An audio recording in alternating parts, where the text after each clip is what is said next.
Dans l'épisode précédent. Après une présentation rapide d'Ifumi Abe et de Yoshiro Maruyama et d'une analyse de leur dernier combat au championnat du monde, il est temps de jeter un coup d'œil sur la spécificité des deux judokas.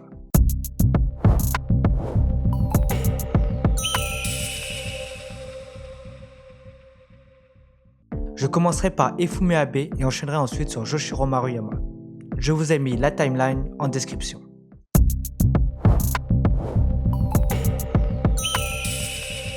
À seulement 25 ans, Ifumi Abe est une légende et son palmarès l'atteste. Une fois champion olympique, 3 fois champion du monde, 10 grands slams, 1 grand prix.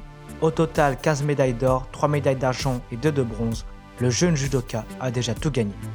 Lors de ses combats, Ifumi Abe utilise principalement des mouvements de hanche, des koshiwaza comme Tsode Tsurikomigoshi, Tsuregoshi, Ogoshi.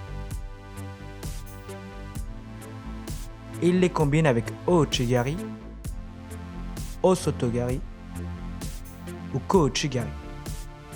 En engageant considérablement sa hanche lors de ses attaques, ses adversaires sont dans l'obligation de rester très bas sur leur appui, avec un léger déséquilibre vers l'arrière afin de ne lui laisser aucune ouverture.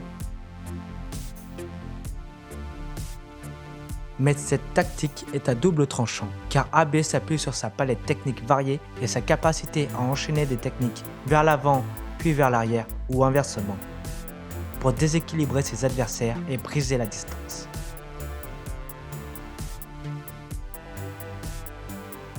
Tant qu'Abe contrôle là ou les manches adverses, il peut combattre sans problème contre un gaucher comme Yoshiro Maruyama ou un droitier comme Denis Viron.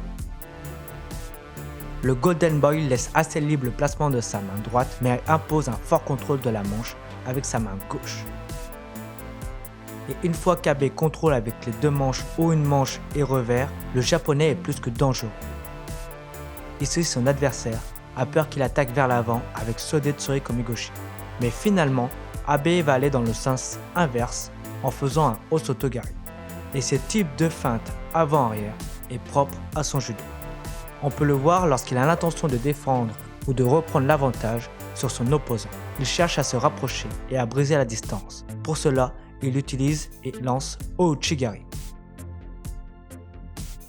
Ensuite, il s'agrippe à son adversaire, ce qui pousse les deux judokas à se relever. Et si vous vous relevez contre Abe, vous êtes mort. Une fois qu'il réussit à briser la distance, il réutilise Ouchi pour déplacer et déséquilibrer son adversaire et lui permettre de rentrer Tsuregoshi par exemple. Si le Tsuregoshi d'Abe fait tomber, c'est parce que son adversaire est dans l'incertitude complète. Il ne veut pas chuter sur Ouchi, qui est une technique vers l'arrière, alors il rééquilibre son centre de gravité vers l'avant. Abe n'a qu'à tourner pour marquer.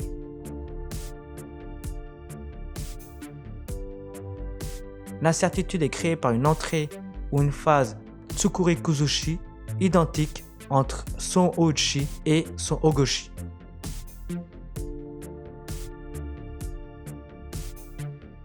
D'après Judo Data, Ouchigari est la technique qui lui permet de marquer le plus de ippon. Ce type de judo très corps à corps est utilisé par les pays de l'Est comme les judokas géorgiens. Et dit comme ça, cela semble facile, mais cette tactique est possible parce que Ifumi Abe est un judoka extrêmement puissant et solide.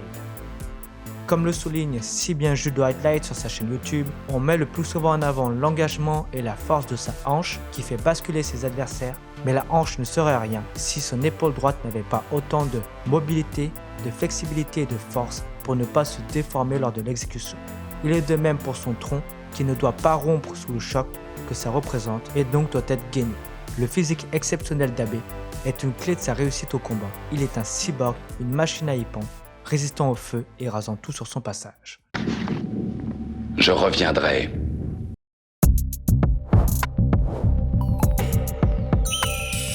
Yoshiro Maruyama a la capacité exceptionnelle de lancer Uchimata avec tout type de kumikata et sous toutes ses formes. En reculant de manière traditionnelle, en circulaire. En kenken, le gaucher de Tenri a un avantage certain sur ses opposants puisqu'il a l'habitude de combattre en garde opposée ou kenkayotsu. De plus, le kenkayotsu facilite la pose du kumikata et l'engagement des attaques. En garde classique ou avec saisie sur les deux manches en double revers ou manche et revers opposés, dès que les deux mains de Maruyama sont posées, il attaque presque immédiatement. Il a un judo très offensif, rapide et complet. Il est impossible d'avancer sur Maruyama, sinon il se retourne, lève la jambe et on chute. Son Uchimata est une arme de destruction massive. Et si nous ne venons pas à lui, il trouvera le moyen de venir à nous. Comment fait-il pour briser la distance, même sur des défenses les plus solides, me demandez-vous? Travis Steven dans Inside Look at Maruyama Joshiro's Uchimata and Why I Think It's So Effective montre que Joshiro est capable de se rapprocher et de créer un premier contact très rapidement alors que sa position initiale est à 1 mètre de son adversaire, ce qui est assez loin pour un judoka des moins de 66 kg. C'est difficile de défendre sur Maruyama car il casse sa distance rapidement par un saut qui lui permet de ramener son pied arrière. Dans un premier temps, il semble donc loin, presque inoffensif, mais en quelques secondes, il se retrouve devant toi et à ce moment-là, il est déjà trop tard. Pour réaliser cette prouesse physique, Maruyama engage tout son corps dans la même direction et prend de gros risques. Pour poursuivre dans ce sens, le japonais rajoute avant son déplacement une légère poussée presque imperceptible qui fait perdre quelques millièmes de seconde à son adversaire et qui l'oblige à se replacer et se déséquilibrer vers l'avant. C'est la loi de l'action-réaction et on pourrait même dire action. L'action est la poussée venant d'un mouvement de poignet, la réaction est de s'opposer à cette poussée en se déséquilibrant vers l'avant et la deuxième action est le saut qui brise la distance, le lancement de sa jambe gauche et la traction. L'action-réaction est un principe d'efficacité ultra important au judo qui s'appuie sur la mise en œuvre d'un mouvement piège afin de provoquer un réflexe incontrôlé et facile à exploiter.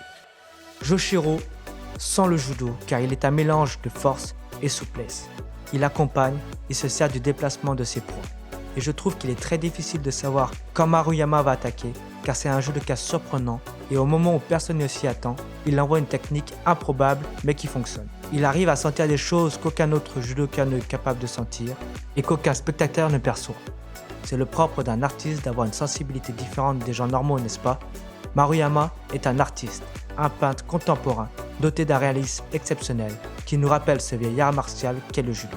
Pour compléter cette analyse, je vous conseille d'aller voir la vidéo de Judo Study Maruyama Uchimata partie 1 et 2 car l'analyse est vraiment de qualité.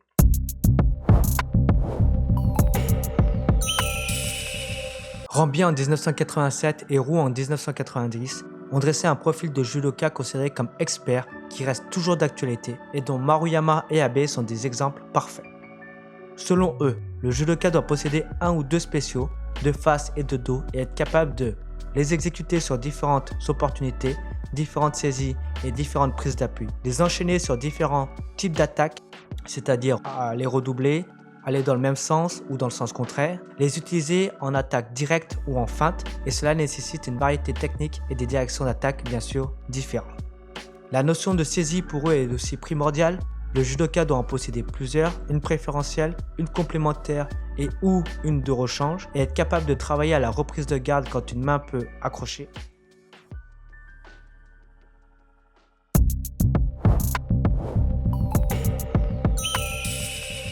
L'un est dans la lumière, sur la plus haute marche du podium, l'autre est dans son ombre et sera peut-être éternellement le choix numéro 2 de la sélection japonaise. Mais à 29 ans, Joshiro Maruyama n'a rien à envier à son compatriote quand on parle de judo. Ses titres aussi ne sont pas en reste, actuel vice-champion du monde, 2 fois champion du monde, 8 médailles d'or, 5 médailles d'argent, 1 médaille de bronze en compétition. Il est un artiste, un danseur aux jambes de feu. En dehors de leurs titres, de leur classement, nous devons retenir la chance que nous avons d'assister à l'une des plus belles oppositions que nous offre le sport entre ces deux grandes légendes du judo. Nous vibrons lorsque nous regardons leurs combats, car nous savons leur impact sur le judo. Leurs rencontres sur le tatami sont historiques, à l'image d'un match de football Argentine-Portugal avec Messi et Ronaldo. Cessons donc de les comparer, admirons-les, prenons exemple et faisons en sorte que d'autres reprennent le flambeau.